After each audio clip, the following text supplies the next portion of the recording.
If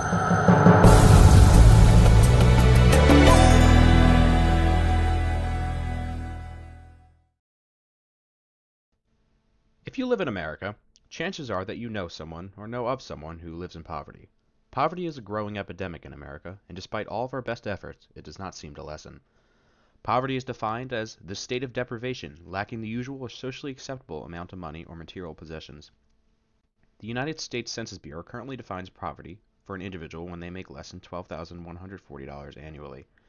For a household of two, that poverty threshold moves to $16,460. For three, it's $20,790. For four, $25,100. And for a household of five, it is $29,420. And so on and so on. 12.3% of the population currently lives in poverty. That's 39.7 million people. If you notice, the overall percentage of the population living in poverty has stayed pretty much stagnant since the mid-1960s, never going below 10%. Now this graphic shows you the population of the United States compared to the millions in poverty. The gray dotted line you see marks the year 1964. In 1964, Lyndon B. Johnson initiated the War on Poverty. The Economic Opportunity Act was signed into law and the Office of Economic Opportunity, or the OEO, was created. The Office of Economic Opportunity was established to provide federal funding to target poverty, which was at 19% in 1964. Many welfare programs were passed as part of Johnson's Great Society.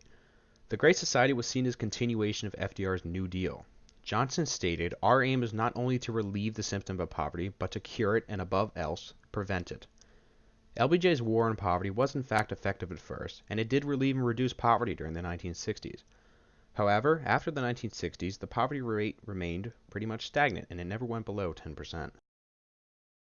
Now this figure really shows what I'm talking about. From 1970 until now, the blue line shows that the poverty rate fluctuates between 10 and 15%, but never lowering past 10. Now there's something else in this graph. The red line shows the government expenditure on means-tested welfare programs in billions of dollars. While the poverty rate remains stagnant, the overall welfare spending increases dramatically. This figure shows the government expenditure per person in poverty along with the poverty rate line in blue.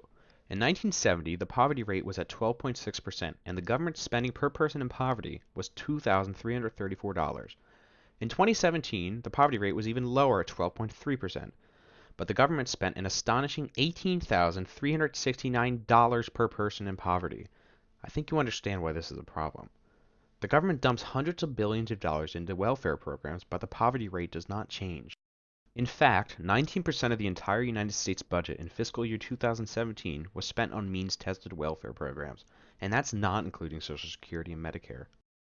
Now this table is comprised of raw data from the United States Census Bureau, and it shows the United States population, people in poverty, the expenditure per person in poverty, and the overall government expenditure on welfare programs from the 1960s onward.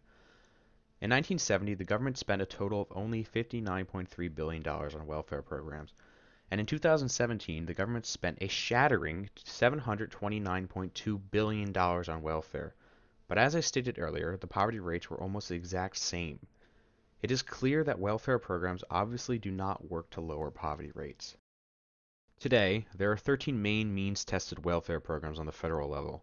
5 of the major ones are Medicaid, the Supplemental Nutrition Assistance Program, formerly called the Food Stamp Program, Housing Assistance, Supplemental Social Security, or SSI, and Temporary Assistance for Needy Families, or TANF.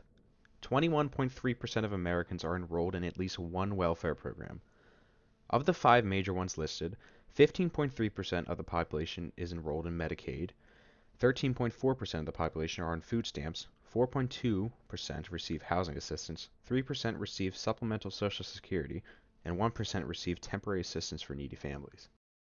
So you may wonder, with all these welfare programs aimed at bringing people out of poverty, why has the poverty rate barely moved in the last 50 years? The question actually has a simple answer. The United States welfare system is ineffective at reducing poverty by its very design. Individual programs were created over a 50-year period with little coordination and no master plan. The combined benefits of the flawed system discourage both work and marriage, which exacerbate poverty. The welfare system fails to encourage people out of poverty into work. Our current welfare system fails to prepare people to take care of themselves. It makes poor people more financially fragile, and it creates an incentive to remain on welfare forever.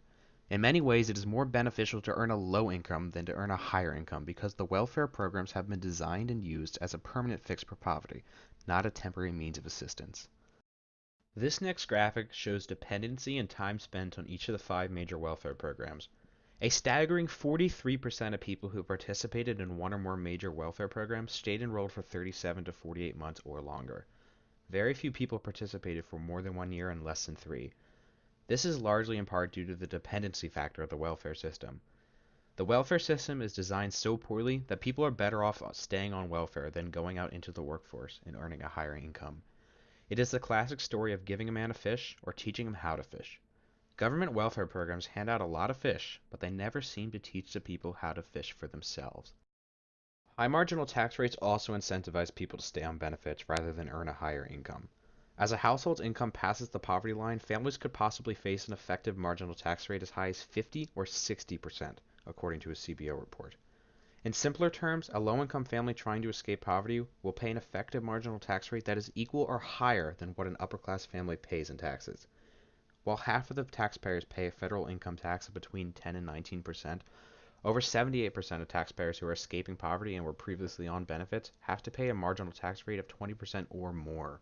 About half of low to moderate income taxpayers pay a tax rate of 30 to 49%, while 90% of higher income taxpayers pay within that same exact range.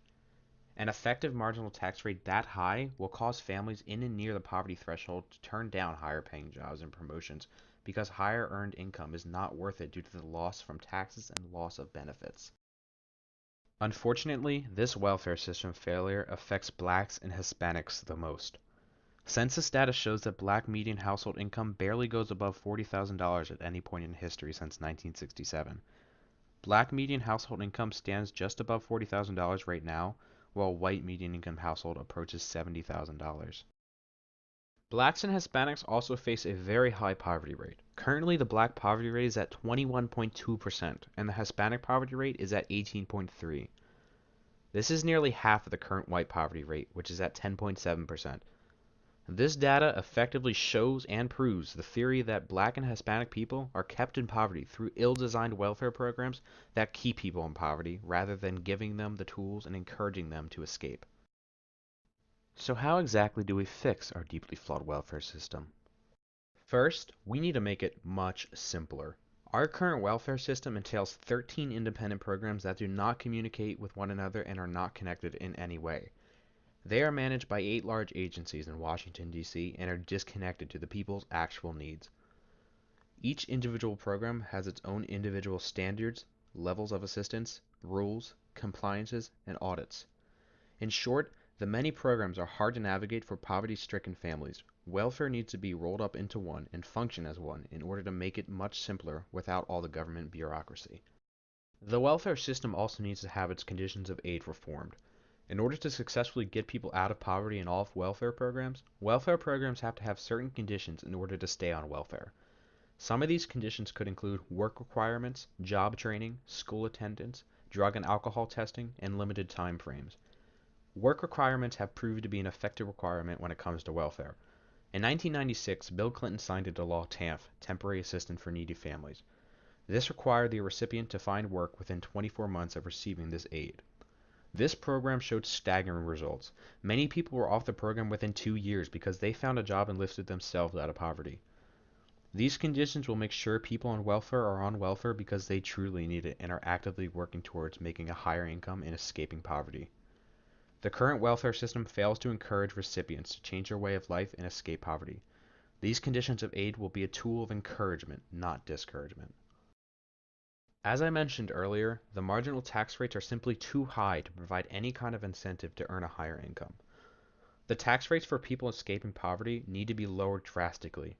Instead of making low-income families pay those high marginal tax rates just out of poverty, the government should wait a few years before the high marginal tax rates go into effect. Low-income families cannot afford to pay that much in taxes just out of poverty.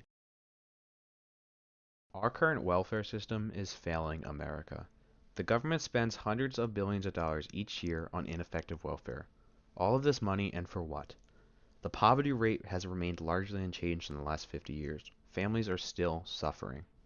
It is time for true welfare reform that changes the entire idea of welfare.